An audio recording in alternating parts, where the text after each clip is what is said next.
Hello everyone, I hope তোমালোক সকলোৱে ভালে আছা। সো মই আনটি ভিডিঅ' তোমালোকৰ মাজলৈ লৈ আহিছোঁ আৰু যেহেতু তোমালোক সকলোৱে গম পোৱা যে আমাৰ 29 জুলাই 2025 যিটো ডেট আছিলে সেইটো এক্সটেণ্ড কৰি 30 জুলাই 2025 লৈ মানে এইটো ট্ৰান্সফাৰ কৰা হৈছে বা এদিন বঢ়াই দিয়া হৈছে। ঠিক আছে, মানে আলটিমেটলি তোমাৰ ভেৰিফিকেশ্যন কৰিবলৈ আৰু এদিন বেছি সময় তোমাৰ হাতত আছে।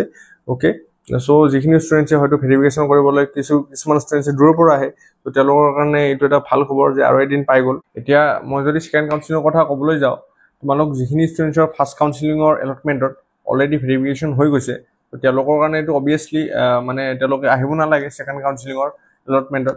বা যিসকলে এইবাৰ ছেকেণ্ড কাউন্সিলিঙৰ এলটমেণ্টত ফাৰ্ষ্ট টাইম তেওঁলোকৰ এলট হৈছে নিজৰ ছিটটো, তো পোনপ্ৰথমে তেওঁলোককতো মই অভিনন্দন জনাইছোঁ।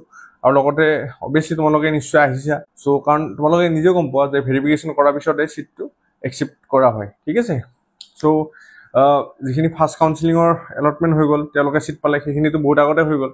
এতিয়া ছেকেণ্ড কাউন্সিলিঙত এলটমেণ্ট হোৱাখিনিও ছিট পালে, মানে হয়তো কোনোবাই নতুনকৈ ছিট পাইছে বা যিখিনি মানে ষ্টুডেণ্টে ফাৰ্ষ্ট কাউন্সিলিঙৰ এলটমেণ্টত ছিট পোৱা নাছিলে সেইখিনি ছেকেণ্ড কাউন্সিলিঙৰ এলটমেণ্টত প্ৰথমবাৰ ছিট পালে।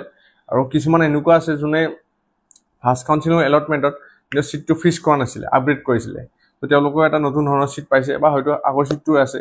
চ' ইট ডিপেণ্ডছ যে তোমাৰ ৰেংকৰ ওপৰত বা গোটেইখিনি বস্তু কাউন্সিলিং কমিটিয়ে দেখায়। কিন্তু এটা মানে কমন প্ৰব্লেম তোমালোক গোটেইখিনি ষ্টুডেণ্টছে পাই আছিলে বা তোমালোকৰ মাজত আছিলে যে আপগ্ৰেড এণ্ড ফ্ৰিজ, সেই বস্তুটো অহা নাছিলে।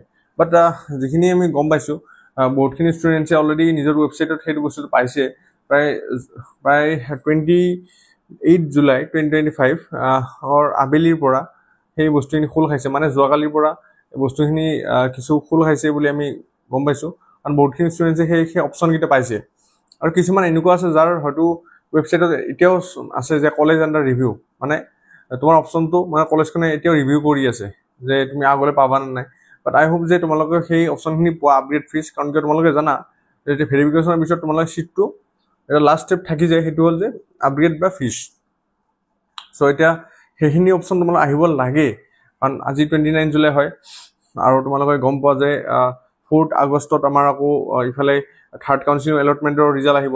চ' এইখিনি সময়ত তোমালোকে যিখিনি তোমাৰ এলটমেণ্টৰ মানে আপগ্ৰেডেশ্যন বা ফ্ৰিজ হয় সেইখিনি তোমালোকে কৰিব লাগিব, কাৰণ তেতিয়াহে তোমালোকে নেক্সট টাইমত সেই ছিটটো হয়তো সেই ছিটটোতে থাকিবা, নহ'লে আপগ্ৰেড হ'বা। কাৰণ কিছুমান ষ্টুডেণ্টছৰ ছেকেণ্ড কাউন্সিলিং এলটমেণ্টৰ ছিটটো পচন্দ হৈছে, তো তেওঁলোকে ফ্ৰিজ কৰিব, আৰু যাৰ পচন্দ হোৱা নাই বা বেটাৰ প্ৰিফাৰেঞ্চ আৰু আছে, তো তোমালোকে আকৌ আপগ্ৰেড কৰিব পাৰিবা। তেতিয়া আকৌ থাৰ্ড কাউন্সিলিঙৰ যেতিয়া ৰিজাল্ট দিব তেতিয়া তোমাৰ সেই ৰিজাল্টটো ওলাব। অ'কে, চ' তোমালোকে যিখন ডেট চিডিউল সেইখন তোমালোকৰ হাতত আছে, কোনদিনাই ওলাব। আৰু যিটো ফ'ৰ্থ কাউন্সিলিং তাৰো ৰিজাল্টটো মানে তাৰ ডেটটো দিয়া নাই, বাট সেইটো খুব সোনকালে এনাউন্স হ'ব। আল্টিমেটলি 4টা কাউন্সিলিং চলাৰ সম্ভাৱনা আছে, য'ত আগতে আমাৰ 5টা কাউন্সিলিঙলৈ হৈছিলে। অ'কে, তো এইবাৰ 4টা কাউন্সিলিং হ'ব। তো তোমালোকে যেতিয়ালৈ তোমালোকৰ ছিটটো পচন্দ নহয় up to then you can upgrade. Okay, আৰু লগতে মই এটা মোৰ আগতে উইথড্ৰয়েলৰ মই ভিডিঅ' বনাইছিলোঁ। চ' তোমালোকৰ এডমিশ্যনৰ টাইম প্ৰায় 8 আগষ্ট মানত আছে। যদি তাৰ আগত তোমালোকে এডমিশ্যনখিনি নোলোৱা, ঠিক আছে, ৰেচপেক্টিভ কলেজত, তেতিয়াহ'লে মানে যিখন কলেজ এলটমেণ্ট হৈছে দেন তোমালোকৰ ছিটটো কেঞ্চেল হ'ব পাৰে। অ'কে, তো সেইখিনি তোমালোকে কৰিব লাগিব। চ' মই সেইকাৰণে এই ভিডিঅ'টো বনাই দিলোঁ যে তোমালোকে বস্তুখিনি পোৱা, আপগ্ৰেডৰ ফিজখিনি কৰি লোৱা। বহুতৰে ডাউট আছে যে দাদা কি কৰা ভাল। অ'কে, চ' তোমালোকে ছিটটো একচেপ্টটো কৰিছে, লগতে এতিয়া আপগ্ৰেডৰ ফিজটো কৰি ল'ব লাগিব। ঠিক আছে, চ' ছেকেণ্ড কাউন্সিলিঙৰ যিহেতু এতিয়া ভেৰিফিকেশ্যন সমাপ্তই হ'ল, মই লাষ্ট ডে আজি। চ' তোমালোকে আই হোপ যে ফ্ৰিজ বা আপগ্ৰেড কৰিছা, তেতিয়াহে তোমালোকে মানে নেক্সট থাৰ্ড কাউন্সিলিঙত যদি আপগ্ৰেড কৰিছে পাবা, বা নহ'লে ইয়াতে ফ্ৰিজ হৈ থাকিব। আৰু এট দ্য এণ্ড যেতিয়া তোমাৰ কলেজখনত ৰেচপেক্টিভ কলেজখন এডমিশ্যন হ'ব, এতিয়া এডমিশ্যন ডে একেদিনে সাধাৰণতে নহয়। লাষ্ট ইয়েৰ বা আগতে একেদিনে হোৱা নাই যে এটা দিন লৈছোঁ পাৰ্টিকুলাৰ ডে, সিদিনা গোটেই 7খন কলেজত মানে এডমিশ্যন হৈছে। সেইটো ভেৰাই কৰে, সেইটো তুমি কলেজৰ ৱেবছাইটত পাই যাবা।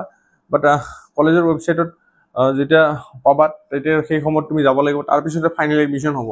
তাৰপিছতে তুমি ক্লাছ চাছৰ কথা ভাবিব পাৰিবা। এতিয়া তোমালোকৰ কমপ্লিট এডমিশ্যনটো হোৱা নাই। অ'কে, এতিয়া তোমালোকৰ জাষ্ট এলটমেণ্টটোহে হৈছে।